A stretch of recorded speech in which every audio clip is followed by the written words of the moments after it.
14 years old na siya, yet never pa siya nagkaroon ng home.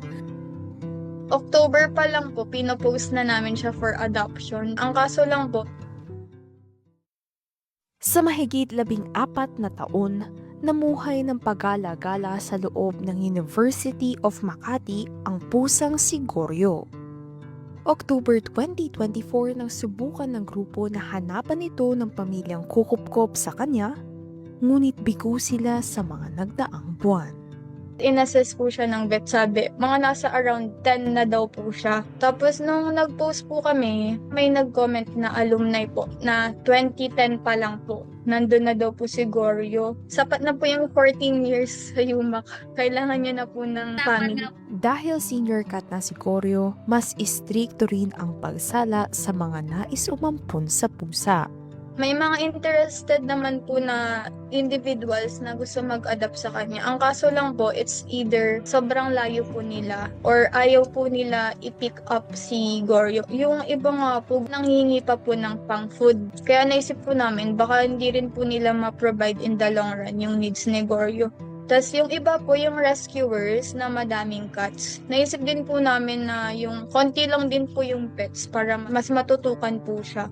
Kasi medyo matanda na po siguro. Matindi ang naging pagnanais ni na Shamie na mahanapan na ng fur family si Goryo, lalo na't humihina na ang pandinig nito dulot ng katandaan. Ayaw naman na po namin na patagalin pa yung stay ni Goryo kasi mahilig po siya matulog sa ilalim ng sasakyan eh. Kaya nag-worry na po kami. Mahina na po yung pandinig niya kaya pag ginigising namin siya or pinapakain, di niya po kami naririnig agad. Kaya medyo risky na po kasi baka di niya po marinig na aandar na yung sasakyan. Nitong February 2025, nagpakasakali ang animal lover na si Lian na mag-apply sa pag-ampon kay Goryo. Sobrang nahabag ako kasi 14 years, may nagmamahal naman for sure sa kanya. Bakit 14 years na hindi ba niya naranasan na matulog ng payapa? Hindi ba niya naranasan marihome? Hindi gaya ng iba, talagang dumayo si Lian mula Quezon City patungo sa campus upang makita si Goryo at sumailalim sa interview ng professor ni Shamie na katuwang pinila sa Cats of UMAC. Matapos ang screening na nangyari, opisyal nang naipa-adopt si Goryo kay Lian noong February 18, 2025. Ito lamang ang bukod-tanging pusa na alaga ni Lian sa bahay. Dumating siguro, sumaya naman ng sobra kasi malambing siya eh. Nung first day niya dito, mostly ang ginawa namin ng partner ko is bumili ng mga kakailanganin niya like vitamins, food, and then yung mga kakailanganin niyang gamit. Bilang fur parent ni Goryo, pangako ni Lian na maibibigay niya ang pangangailangan ng kanyang bagong fur baby at maipaparamdam ang pagmamahal ng isang pamilya.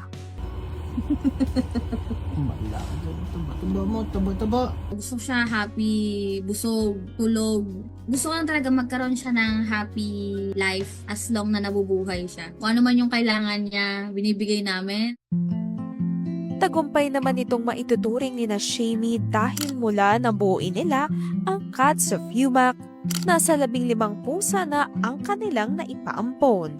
Kasalukuyang nasa 25 na pusa ang kanilang pinapakain at sinisiguradong maipakapon at mapabakunahan sa tulong ng mga donasyon na kanilang natatanggap. Kaya pakiusap din nila na mas maiging mag-ampon ng mga gaya ni Goryo upang mabawasan ang mga hayop na hindi man lang maranasan ang saya ng may pamilyang mag-aaruga at magmamahal sa kanila. It's better to adopt, not to buy pets. Kasi mas feel mo yung connection when you adopt. Mas okay po talaga na bigyan ng chance yung mga stray. Kaya yung adoption po is in-encourage talaga namin.